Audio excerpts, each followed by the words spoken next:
Subscribe करके bell icon पे जरूर क्लिक करें। जज़ाकल्लाह।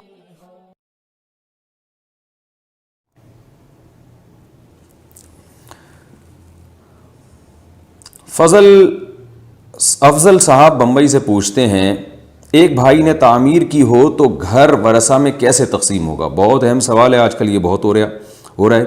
मेरे वालिद साहब ने घर ख़रीदा था जो काफ़ी पुराना था।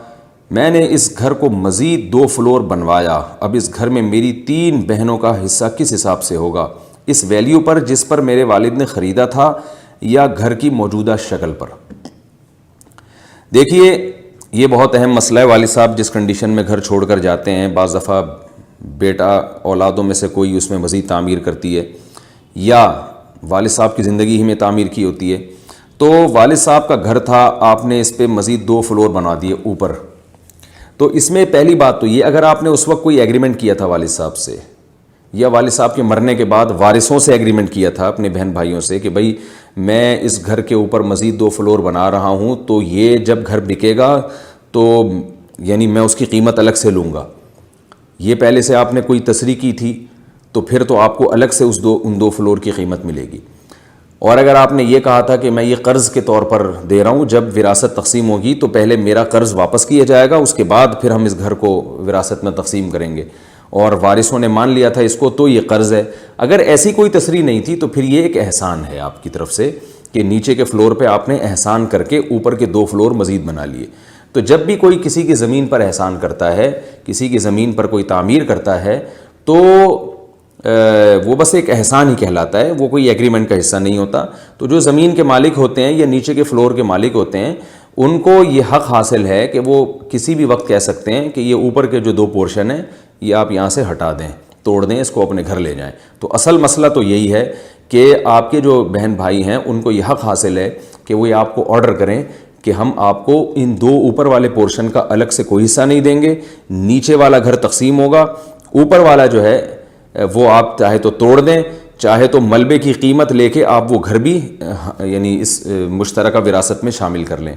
तो ये उनको पूरा पूरा हक़ हासिल है। लेकिन ये एक फ़तवे के तौर पर है। अखलाकी जो ज़िम्मेदारी है वो ये है कि बहन भाइयों को चाहिए कि एक भाई ने इतना एहसान करके ऊपर 2 फ्लोर बनाए, अब उस बेचारे को आप ये हुक्म दें कि तोड़ ताड़ के ले जाओ और मलबा फ़रोख्त कर दो, तो ये उसके साथ अखलाकी लिहाज से कि गैर अखलाकी हरकत होगी कि उसने एहसान किया और आप उसको एहसान का बदला ये दे रहे हैं कि जी वो मलबा उठा के ले जाओ। तो इसलिए वरसा को चाहिए आपस में देखें, विरासत तो सिर्फ नीचे वाले पोर्शन में होगी, नीचे वाले पोर्शन की जो मार्केट वैल्यू है वो लगाई जाएगी, और उस मार्केट वैल्यू यानी जब घर बिक रहा है ना उस वक्त मार्केट वैल्यू लगाई जाएगी, या जब विरासत तकसीम कर रहे हैं, जैसे आज अगर आप चाहते हैं कि हम इस विरासत को तकसीम करें तो आज जो घर की वैल्यू है वो लगाई जाएगी। वालिद साहब ने जिस वैल्यू पे घर खरीदा था वो नहीं लगाई जाएगी। आज की वैल्यू से नीचे वाले पोर्शन को आप लोग डिवाइड करेंगे, ऊपर वाले को या तो वारिस कहते हैं कि इसको तोड़ के ले जाओ, या ये कि वारिसीन उसकी अलग से कीमत लगा के कोई भी ख़रीदना चाहे ख़रीद ले। और अखलाकी लिहाज से अगर आप इसको चाहते हैं हल करना, तो फिर आप लोगों को चाहिए कि 2 रास्ते हैं आपके पास, या तो इस पूरे पोर्शन की वैल्यू लगाएं, ऊपर वाले 2 फ्लोर की भी और नीचे वाले की भी, पूरे पोर्शन की वैल्यू लगाएं, और ये देखें कि इस पूरे पोर्शन की वैल्यू मिसाल के तौर पर 1 करोड़ रुपए बनती है, यानी तीनों पोर्शन की, ग्राउंड फ्लोर, फर्स्ट फ्लोर और सेकंड फ्लोर की 1 करोड़ रुपए बनती है। तो फिर स्टेट एजेंट से पूछें कि अगर ये ऊपर के 2 फ्लोर ना होते तो फिर इस नीचे वाले घर की वैल्यू क्या होती? स्टेट एजेंट ने फॉर एग्जांपल आपको बताया कि अगर ये ऊपर के 2 फ्लोर ना होते तो ये घर 80 लाख का होता, ऊपर के 2 फ्लोर बनने की वजह से 1 करोड़ का हो गया है। तो पता ये चला कि इस घर की वैल्यू में जो इजाफा हुआ है ऊपर के 2 फ्लोर की वजह से, वो 20 लाख रुपए का इजाफा हुआ है।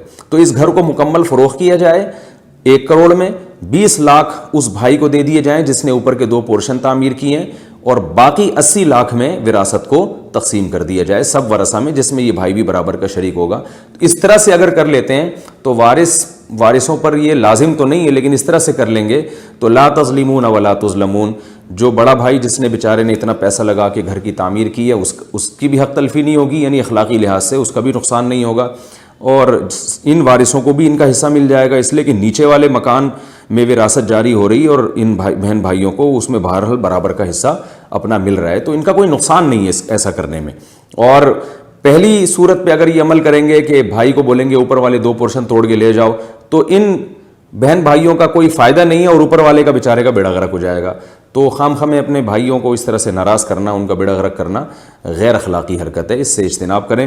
خلاصہ یہ نکلا کہ اس کا بہتر طریقہ تقسیم کا یہ ہے کہ نیچے والے پورشن, اوپر والا اور اس سے اوپر والا فلور, ان تینوں کی مارکیٹ ویلیو لگائیں. 2-3 اسٹیٹ ایجنٹ سے پوچھیں کہ یہ کتنے کے ہوں گے. اگر 3-4 ریٹ مختلف ریٹ آتے ہیں تو اس کا ریشو نکال لیں.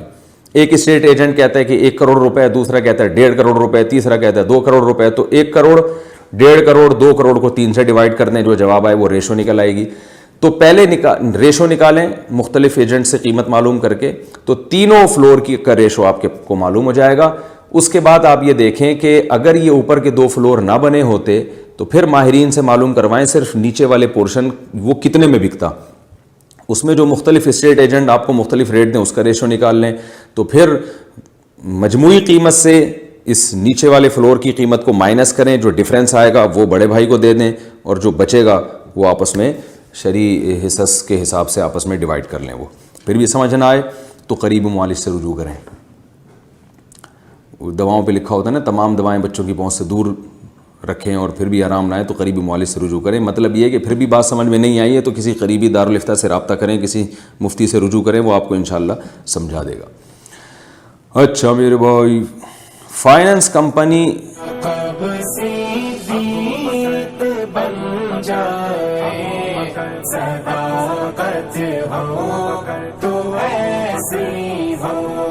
مزاروں